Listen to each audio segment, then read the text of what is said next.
వర్ధిల్లాలి. సగటు మనిషి భావాలు, కోరికలు, అవసరాలు తెలిసిన వ్యక్తిగా సమాజంలోని అన్ని వర్గాలు, ముఖ్యంగా బడుగు బలహీన వర్గాలు మరియు రైతులు, రైతు కూలీలు, మహిళలు, యువకులు, నిరుద్యోగుల ఆలోచనలు గుర్తెరిగిన వాడిగా గుంటూరు నియోజకవర్గ ప్రజలచే బలపరచబడిన దొప్పలపూడి వీరదాస్ గారు గుంటూరు పార్లమెంటు నియోజకవర్గం స్వతంత్ర అభ్యర్థిగా గ్యాస్ సిలిండర్ గుర్తుపై పోటీ చేయుచున్నారు. కావున తమ విలువైన, అమూల్యమైన, అతి పవిత్రమైన ఓటు ముద్రను గ్యాస్ సిలిండర్ గుర్తుపై వేసి దొప్పలపూడి వీరదాస్ గారిని పార్లమెంటు అభ్యర్థిగా గెలిపించుకుందాం. పోలింగ్ తేదీ ఏప్రిల్ 11వ తేదీ. దొప్పలపూడి వీరదాస్ గారు మనలో ఒకరు, స్నేహశీలి, పిలిస్తే నేనున్నానంటూ పలికేవాడు, నిగర్వి, అంకిత భావంతో పనిచేసే నేత, 32 సంవత్సరాలకు పైగా SBI మేనేజర్ గా సేవలందించిన దొప్పలపూడి వీరదాస్ గారు గ్యాస్ సిలిండర్ గుర్తుపై పోటీ చేయుచున్నారు. మీ అమూల్యమైన ఓటు ముద్రను గ్యాస్ సిలిండర్ పై వేసి దొప్పలపూడి వీరదాస్ గారిని అఖండ మెజారిటీతో గెలిపించే ప్రార్థన. ఎన్నికల తేదీ ఏప్రిల్ 11వ తేదీ.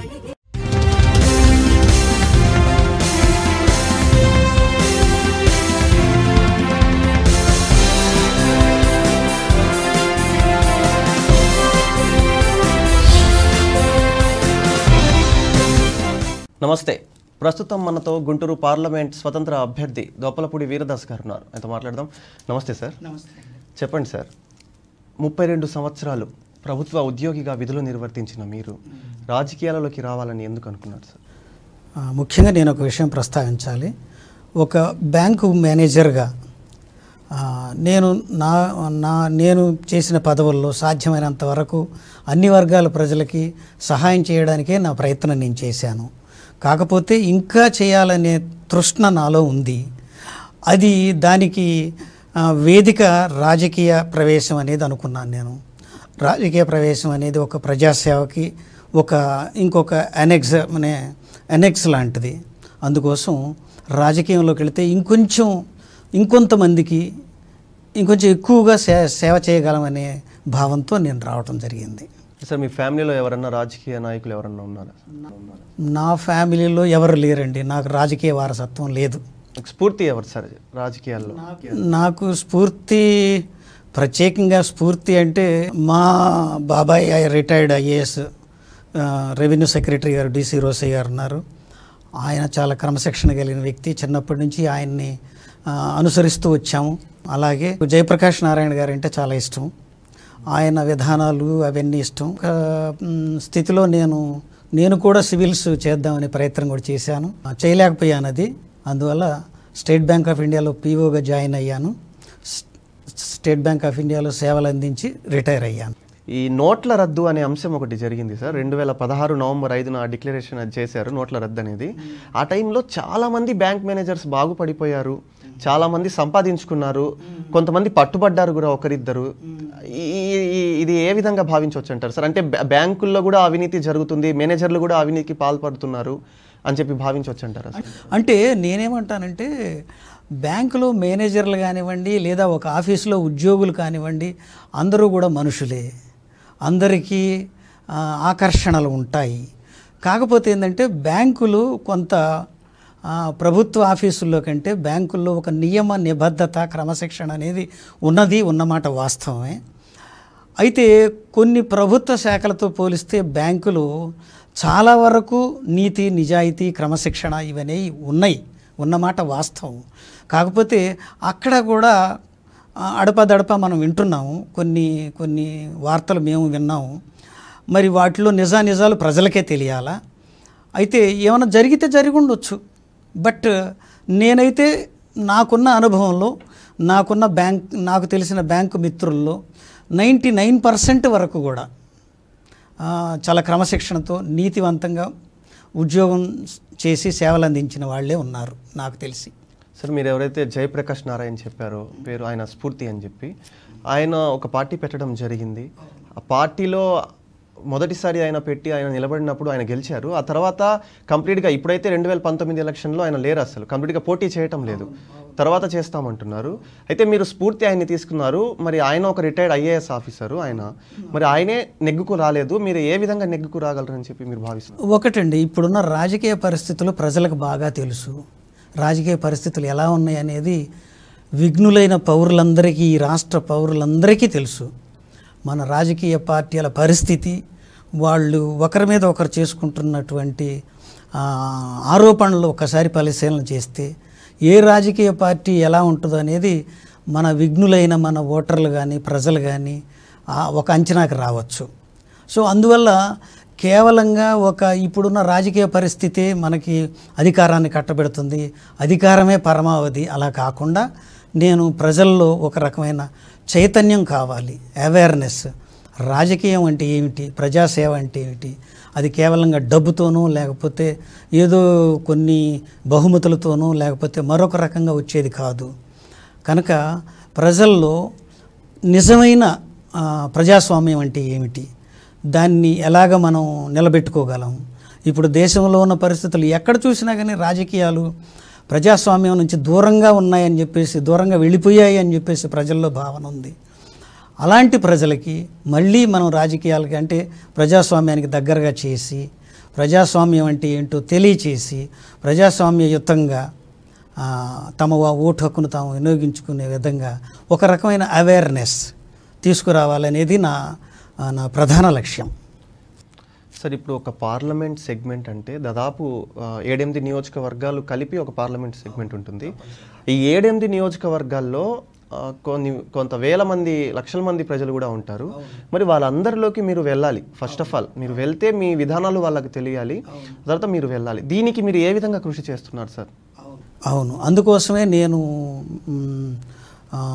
మొన్న 3వ తారీఖు నాడు కొన్ని ఆటోలు ప్రచార రథాలుగా పంపించాను. ప్రతి నియోజకవర్గానికి ఒక ఆటోని పంపించాను. పంపిస్తూ నేను నా ఆశయాలు, నా బ్యాక్గ్రౌండ్ అన్నీ తెలియజేస్తూ, నేను రాజకీయాల్లో ఒక రకమైన మార్పు ఏదన్నా చేయగలిగి ఉంటే చేస్తాను అనే నినాదంతో వచ్చాను నేను. ఇప్పుడు ప్రత్యేకంగా గెలుస్తాను లేదా గెలవాలి అనేది నాకు లేదు. గెలవటం ఓడిపోవడం అనేది నా దృష్టిలో సెకండరీ. ఫస్ట్ ఏంటి, ప్రజల్లో చైతన్యం రావాలి, ప్రజల్లో అవగాహన కలగాలి, ప్రజలు తమ ఓటు హక్కుని సద్వినియోగం చేసుకోవాలి. ఇప్పుడున్న పరిస్థితుల్లో కొంతమంది అయితే నువ్వా నేనా అనే పరిస్థితి ఆలోచిస్తున్నారు తప్ప అసలు వాళ్ళు ఎంతవరకు కరెక్టు అనేది ఆలోచించాలి ప్రజలు. నేను కోరుకునేది అది ప్రజల్లో ఏ పార్టీ ప్రజలకు దగ్గరగా ఉంది, ప్రజలకు సేవ చేస్తుంది, ఇది ఆలోచించి ప్రజలను ఓటు వేయమని నేను అడుగు. మీ మేనిఫెస్టోలో ప్రధాన అంశాలు ఒక 2-3 చెప్పండి సార్. ప్రధాన అంశాలు ఇప్పుడు విద్య పూర్తిగా వ్యాపారమయం అయిపోయింది. వైద్యం మనం చెప్పక్కర్లేదు. గవర్నమెంట్ వైద్యశాలలు కూడా దాదాపుగా మూతపడిపోయే పరిస్థితి వచ్చింది. వాటన్నిటిని పునరుద్ధరించాలి, ప్రజలకు దగ్గరగా తేవాలి. ప్రజల్లో గవర్నమెంట్ హాస్పిటల్ ఏ విధంగానూ ప్రైవేట్ హాస్పిటల్స్కి తీసిపోదు అనే స్థితి రావాలి. అలాగే మరీ ముఖ్యంగా యువతకి ఉపాధి కల్పించాలి. ఉపాధి అంటే కేవలంగా ఉద్యోగాలే కాదు, ఏ ప్రభుత్వం అయినా సరే అందరికీ ఉద్యోగాలు ఇవ్వటం అనేది సాధ్యం కాని పని, ఎవరికైనా తప్పుతుంది. కనుక ప్రత్యామ్నాయ మార్గాలు చూపించగలగాల. అది వచ్చిన నాడు నిజంగా ప్రజలు ఇంత ఆందోళన పడరు, ఇంత ఇది కారు. అందువల్ల నా జనరల్ పబ్లిక్కి నేను ఇచ్చే హామీలు ఏంటంటే విద్య, వైద్యం, ఉపాధి, ఈ 3 విషయాల్లో తప్పనిసరిగా సమూలమైన మార్పులు తేవడానికి నా ప్రయత్నంగా నేను చేస్తాను. ఇక రైతుల విషయానికి వస్తే రకరకాల పథకాలు ప్రకటిస్తున్నారు కొంతమంది. కానీ నేనేమంటానంటే బేసికల్గా అసలు రైతుకి ఒక బ్యాంక్ మేనేజర్గా రైతుకి ఏం కావాలనేది నాకు అవగాహన ఉంది. రైతుకి నేను పొలం వెళ్ళాను, చాలామంది రైతులతో నేను మమేకమయ్యాను. వాళ్ళ పరిస్థితులు నాకు తెలుసు. వాళ్ళకి కావాల్సింది ఏంటంటే ఇవాళ పంటకి కావాల్సిన ఇన్పుట్స్, ఫర్ ఎగ్జాంపుల్ సాగునీరు, మంచి విత్తనాలు, మంచి ఎరువులు, మళ్ళీ మంచి క్రిమిసంహారకాలు ఇవన్నీ ఇవ్వగలిగితే మొదటి దశలో రైతు వీటన్నిటిని కూడా సమయానుకూలంగా సహజమైన మంచి ధరలకి అనుకూలమైన ధరలకి అందించగలిగితే రైతుకి సగం సమస్య పరిష్కారమైనట్టే. అలాగే పంట పండిన తర్వాత పంటకి గిట్టుబాటు ధర కల్పించగలిగితే ఏ రైతు కూడా ఇక మాకు పలాంది కావాలి అని అడగడు. ఈ రెండు విషయాలని రైతుల విషయంలో చేయాలి అనేది నాకుంది. నేను అదే తెలియజేస్తున్నాను. ఇలా చేస్తే మంచిది. ఈ రెండు విషయాలు రైతులకు కావాలి. దీనివల్ల ఏమవుతుందంటే పంట పండించే ప్రతి రైతుకు మేలు జరుగుతుంది. ఎందుకంటే కౌలు రైతు ముఖ్యంగా ఇవాళ మనకి ప్రతి గ్రామంలో కూడా కౌలు రైతులు ఎక్కువ ఉన్నారు. భూమి యజమానులు చాలామంది రకరకాల విషయాలతో అసలు ఊళ్ళు వదిలిన వాళ్ళు ఉన్నారు. అందరూ కూడా దాదాపుగా రైతు కూలీలకి కౌలుకి ఇచ్చేసి దూరంగా వెళ్ళిపోయారు. సో ఈ కౌలు రైతుల గురించి పట్టించుకున్న వాళ్ళు ఎక్కువగా లేరు. ఇప్పుడు మనకి కొన్ని రాష్ట్రాల్లో చూస్తున్నాం రైతు బంధు అని చెప్పేసి, లేకపోతే రైతు రక్ష అని చెప్పేసి వస్తున్నారు. వీటి వల్ల ఒక భూ యజమానులకే ఉపయోగం కలుగుతుంది, కానీ నిజమైన కౌలు రైతుకి ఆ బెనిఫిట్ అనేది అందదు. సో నిజంగా కష్టపడి పనిచేసి పంట పండించే రైతుకి నిజంగా బెనిఫిట్ జరగాలి అంటే ఈ రెండు విషయాల్లో ప్రతి ఒక్కరు ఎవరు ప్రభుత్వం వచ్చినా సరే ఈ రెండు విషయాల్లో జాగ్రత్త తీసుకోగలిగితే ప్రతి రైతుకు మంచి జరుగుతుందని నేను అనుకుంటున్నాను. ఇక యువతకు వస్తే యువతలో చాలామంది పట్టభద్రులు ఉన్నారు, అంతకన్నా ఎక్కువ పీజీ చేసిన వాళ్ళు ఉన్నారు. వీళ్ళందరికీ కూడా అవకాశాలు కల్పించగలగాల. ఉద్యోగాలు, గవర్నమెంట్ ఉద్యోగాలు అంటే ఇవాళ మనకి చాలా తక్కువగా ఉన్నాయి. ప్రైవేటు రంగం ఇప్పుడు మనకు పెద్ద ఆశాకిరణం. అటువంటి ప్రైవేటు రంగాన్ని రకరకాలుగా మనం అభివృద్ధి చేస్తూ వాటిల్లో యువతకి ఉద్యోగాలు కల్పించగలిగితే, జీవనోపాధి ఇవ్వగలిగితే చాలా వరకు ప్రపంచం మన దేశంలో మన రాష్ట్రంలో చాలా వరకు యువతలో ఉన్నటువంటి నిరాశ నిస్పృహ అనేవి తగ్గుతాయి. ఇక మహిళలకు వస్తే మహిళలు కావాల్సింది వాళ్ళకి సరైన ధరలకి వాళ్ళ బడ్జెట్లో కావలసిన నిత్యావసరాలు దొరకటం, తర్వాత వాళ్ళ పిల్లల చదువులు సరైన విధంగా జరగటం, తక్కువ ఖర్చుతో మంచి చదువులు అందించడం, ఇలాంటి విషయాలని మహిళలు కోరుకుంటున్నారు. అవన్నీ చేయగలిగితే చాలు. ఇంకా ఏదేదో రకరకాల పథకాలు పెట్టి డబ్బులు వేయడం, లేకపోతే ఇలాంటి నేను అనుకోవటం తాత్కాలికమైన ఉపశమనాలే కానీ శాశ్వతమైన పరిష్కారాలు కావని నేను అనుకుంటున్నాను. సాధారణంగా మీరు ప్రభుత్వ ఉద్యోగిగా ఉన్నారు. ఒక నాయకుడు అంటే జనాల్లోంచి రావాలి, ప్రజల సమస్యలు తెలిసి ఉండాలి. ఆ ప్రజల సమస్యలు అంటే గ్రౌండ్ వర్క్ నుంచి తెలిసిన వాళ్ళు ఒక నాయకుడిగా గుర్తింపు తెచ్చుకోగలుగుతారు. ఆ విధంగా వాళ్ళు సమస్యలు రేపటి నాడు పరిష్కారానికి కృషి చేయగలుగుతారు. మీరు ఒక ప్రభుత్వ ఉద్యోగిగా ఒక మంచి హోదా నుంచి వచ్చిన వారు, రేపు మీరు గెలిస్తే మీరు చేస్తారు. మీకు తెలుసు పేదల కష్టాలు అనేవి ప్రజలు ఏ మేరకు మీ మీద, ఎందుకంటే ఇవాళ ప్రజలు ఒక బ్యాంకు మేనేజరు ఏ పనులు చేస్తున్నాడు, ఎన్ని విషయాలు చూడగలుగుతున్నాడు అనేది ప్రతి పౌరుడికి మన దేశంలో అందరికీ తెలుసు. ఇవి ఒకప్పుడు బ్యాంకు కార్యకలాపాలు వేరు, ఇప్పుడున్న బ్యాంకు కార్యకలాపాలు వేరు. ఇప్పుడు బ్యాంకులు ప్రభుత్వంలో ఉన్నటువంటి చాలా విషయాలకి బ్యాంకులు సహాయ సహకారాలు అందిస్తున్నాయి. జనధన్ యోజన లాంటిది కానివ్వండి, లేదా వేరే ఇప్పుడు మనకి ఆదరణ పథకం లాంటివి కానివ్వండి, లేకపోతే ఇప్పుడు మన రాష్ట్రంలో ఉన్నటువంటి పసుపు కుంకుమ లాంటి పథకాలు కానివ్వండి, వీటన్నిటి కూడా బ్యాంకులే ఆధారం. రెండోది, బ్యాంకుల్లో ఒక బ్యాంకు మేనేజర్గా అట్టడుగు వర్గాల నుంచి పారిశ్రామిక వర్గాల వరకు కూడా నేను చూశాను. వాళ్ళ అవసరాలు, వాళ్ళు ఏమి ఆశిస్తున్నారు, ఏమి వాళ్ళకి ఇవ్వగలిగితే వాళ్ళకి మంచి జరుగుతుంది అని తెలిసిన వాడిని నేను. అంటే లోపల కూర్చొని చూడడం వేరు, బయటికి వెళ్ళి వాళ్ళ దగ్గర తెలుసుకోవడం వేరు.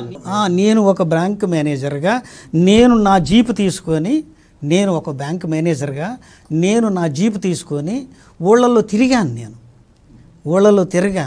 ఊళ్ళల్లో ఈ పరిస్థితులు ఎలా ఉన్నాయని నేను అవగాహన చేసుకున్నాను. ఇప్పుడు ఈ పరిస్థితుల్లో కొంత ఇంకొంచెం మంచి చేయాలంటే నేను ఒక బ్యాంక్ మేనేజర్గా కొంతవరకే చేయగలను. ఎందుకంటే బ్యాంకు నియమ నిబంధనలు మాకు ఎక్కువ చేయడానికి అవకాశాన్ని ఇవ్వవు.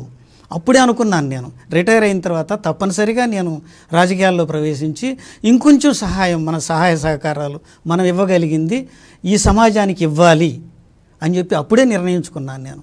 అందుకనే నేను రిటైర్ అయిన తర్వాత రాజకీయాల్లోకి రావాలని నిర్ణయించుకున్నాను. సార్, సాధారణంగా ప్రభుత్వంలో అనేక సెక్టార్లు ఉంటాయి. మీరు బ్యాంకింగ్కి సంబంధించిన సెక్టార్. ప్రజలకున్న అభిప్రాయం ఏంటంటే ప్రభుత్వ ఉద్యోగులు చాలా అలసత్వంగా వ్యవహరిస్తారు, వాళ్ళు సరిగా ప్రజల కష్టాలు వాళ్ళు వెళ్ళి చెప్పినా కానీ పట్టించుకోరు అని చెప్పి ఒక అభిప్రాయం ఉంది. అంటే మీరు బ్యాంకింగ్ సెక్టార్ నుంచి వచ్చారు కదా సార్, వాస్తవానికి మీరు చెప్పండి, అంటే ఏ విధంగా ఉంటుంది? గవర్నమెంట్ సెక్టార్లో మీరు అన్నట్టుగా కొంచెం ఇబ్బందికరమైన పరిస్థితులు ఉన్నమాట వాస్తవమే. కానీ వాటిని మనం సరిదిద్దగలం.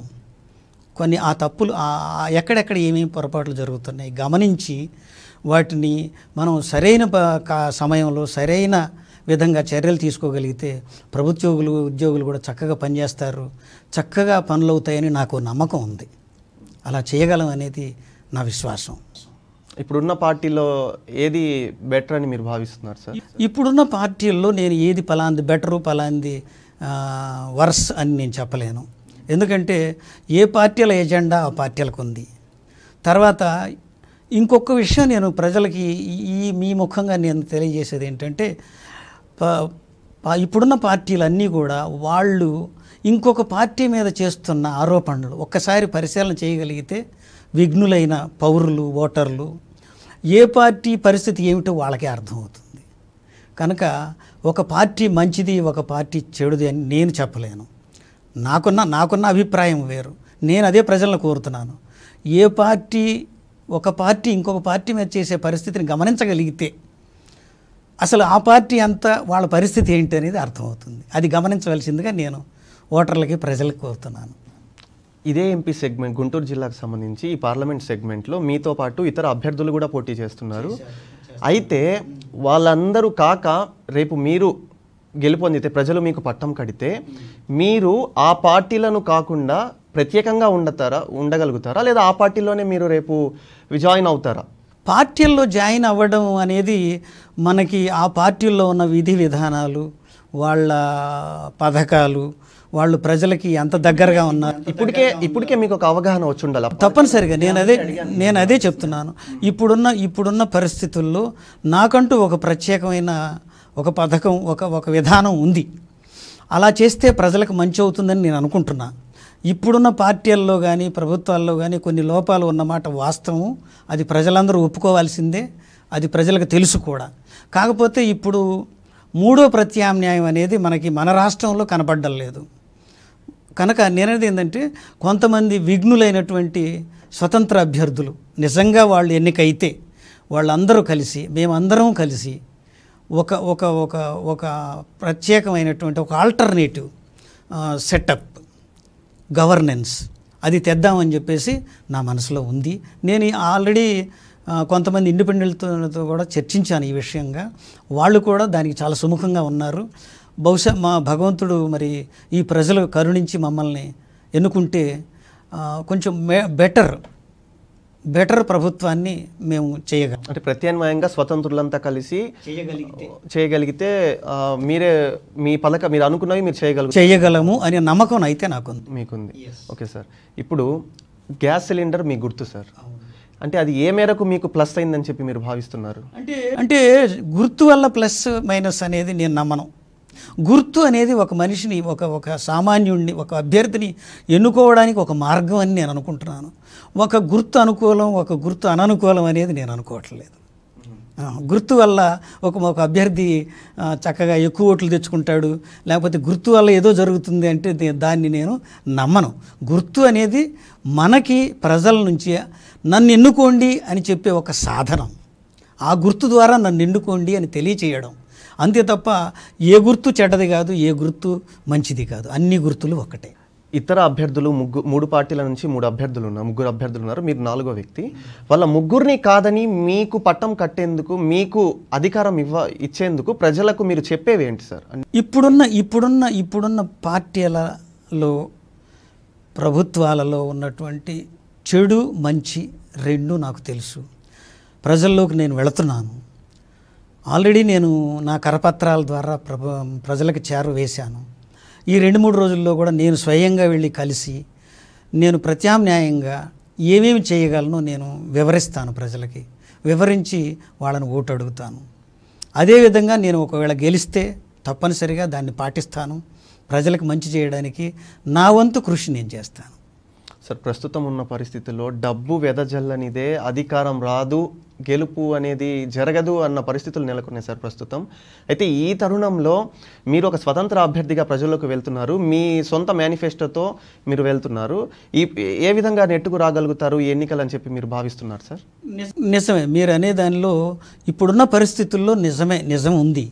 కానీ ప్రజలకి ఆ డబ్బు లేకపోతే ఇంకేదన్నా బహుమతులు, ఇంకేదన్నా విషయాలు, ఇవన్నీ తాత్కాలికం అనేది వాళ్ళు నమ్మే విధంగా ప్రయత్నం చేయడం నా ధర్మంగా భావిస్తున్నాను. నమ్మి మనకి శాశ్వతమైన మనకి సమస్యల పరిష్కారం కానీ, మన పనులు కానీ ఎవరు చేసి పెట్టగలరు, ఎవరు చేస్తారు అనే నమ్మకాన్ని కలిగించడానికి నా ప్రయత్నం నేను చేస్తున్నాను. ఓకే సార్, అంటే ఇప్పటి వరకు ఈ 5 ఏళ్లలో తెలుగుదేశం పార్టీ హయాంలో జరిగిన పాలనపై ఒక 2 మాటల్లో చెప్పండి సార్. ఏంటి తెలుగుదేశం పార్టీ మీద ప్రత్యేకంగా నేనుగా చెడుగా చెప్పేది ఏం లేదు. కాకపోతే వాళ్ళల్లో ఇంకొన్ని, అంటే నేను ఓటర్లను కానీ ప్రజలను కానీ ఒక భిక్షగాళ్ళుగా చూడకుండా, ఒక వ్యక్తులుగా చూస్తూ, ఒక పౌరులుగా చూస్తూ, వాళ్ళకి నిజమైన శాశ్వతమైన వాళ్ళ సమస్యల పరిష్కారానికి కృషి చేస్తే మంచిదని నా భావన సార్. అంటే తెలుగుదేశం పార్టీ గురించి ప్రత్యేకంగా చెప్పనక్కర్లేదు, అంటే ఇతర పార్టీల గురించి, అంటే దాని ముందు జరిగిన కాంగ్రెస్ హయాంలో దాని గురించి చెప్పాల్సి ఉందని చెప్పి మీరు భావిస్తున్నాను? నేనంటుంది ఏంటంటే ఇప్పుడున్న పరిస్థితుల్లో ఓటర్ మహాశయులందరికీ కూడా చాలా విషయాల మీద, చాలా పార్టీల మీద, చాలా ప్రభుత్వాల మీద ఒక అవగాహన ఉంది. కాకపోతే ఏంటంటే కొన్ని పరిస్థితుల్లో ప్రత్యామ్నాయం మరొకటి లేకపోవడం వల్ల ఇప్పుడున్న పరిస్థితికి వాళ్ళు సర్దుబాటు అవుతున్నారు అని చెప్పేసి నేను అనుకుంటున్నా. దాన్ని నిజంగా అవకాశాన్ని సద్వినియోగం చేసుకొని ఒక మంచి ప్రత్యామ్నాయాన్ని ఇవ్వగలిగితే అది చాలా గొప్ప అనుకుంటున్నాను నేను. సార్, స్వతంత్ర ఎంపీ అభ్యర్థిగా ఒక ఓటు మీకు వేయమంటున్నారు, అలాగే ఎమ్మెల్యే అభ్యర్థికి ఎవరికి వేయమని మీరు భావిస్తున్నారు సార్? ఎవరికి? నేను అదే చెప్తున్నాను. నేను ఒక ఈ రాష్ట్ర పౌరులకి, ఈ రాష్ట్ర ఓటర్ మహాశయులకి నా విజ్ఞప్తి, నా ప్రార్థన ఏంటంటే ఏ మనిషిని ఎన్నుకోవాలి అనేది మీరు ఆలోచించండి. ఏ పార్టీ అని నేను చెప్పను, ఎందుకంటే ఏ పార్టీలో కూడా, ఏ వర్గంలో కూడా, ఏ గ్రూపులో కూడా అందరూ మంచివాళ్ళు ఉండరు, అలాగని అందరూ చెడ్డవాళ్ళు ఉండరు. అందుకని నేనేమంటున్నానంటే వ్యక్తిని చూసి ఓటు వేయండి. వ్యక్తి బ్యాక్గ్రౌండ్ ఏంటి, ఆ వ్యక్తి మంచి వ్యక్తి అయి ఉంటే ఏ పార్టీలో ఉన్నా ఎన్నుకోండి, స్వతంత్రుడైనా ఎన్నుకోండి తప్పనిసరిగా. అంటే రాష్ట్రం మొత్తం మీద ఉన్న అభ్యర్థుల గురించి మనం చెప్పలేము. కాకపోతే ఆ ప్రాంతాల్లో ఉన్న అభ్యర్థులు, స్వతంత్ర అభ్యర్థులు కావచ్చు, పార్టీల అభ్యర్థులు కావచ్చు, తప్పనిసరిగా మంచి అభ్యర్థులు ఉన్నారు. అందువల్ల నేను కోరేది ఏంటంటే ఈ రాష్ట్ర ప్రజల్ని అందరికీ దండం పెట్టి నేను అడిగేది ఏంటంటే మంచి వ్యక్తులను ఎన్నుకోండి. దానివల్ల మీకు మంచి పరిపాలన వస్తుంది. మీకు తాత్కాలికమైన తాయిలాల కంటే శాశ్వతమైన మీ సమస్యల పరిష్కారం దొరుకుతుంది. తప్పనిసరిగా ఆలోచన పరులు చాలామంది ఉన్నారు. ఇప్పుడు పోటీ చేస్తున్న వాళ్ళల్లో చాలామంది విషయాలు తెలిసిన వాళ్ళు ఉన్నారు. కనుక వాళ్ళని గుర్తించి, గమనించి వాళ్ళని ఎన్నుకోండి. దానివల్ల ఒక మంచి ప్రభుత్వం వస్తుంది, ఒక సుపరిపాలన మనకి దొరుకుతుంది అని నేను ప్రజలందరికీ దండం పెట్టి అడుగుతున్నాను. మీ అమూల్యమైన సమయాన్ని మాతో కేటాయించినందుకు ధన్యవాదాలు సార్. నమస్కారం. ఇది ఇవాల్టి షో. మరో షోతో మళ్ళీ కలుద్దాం. అంతవరకు సెలవు. నమస్కారం.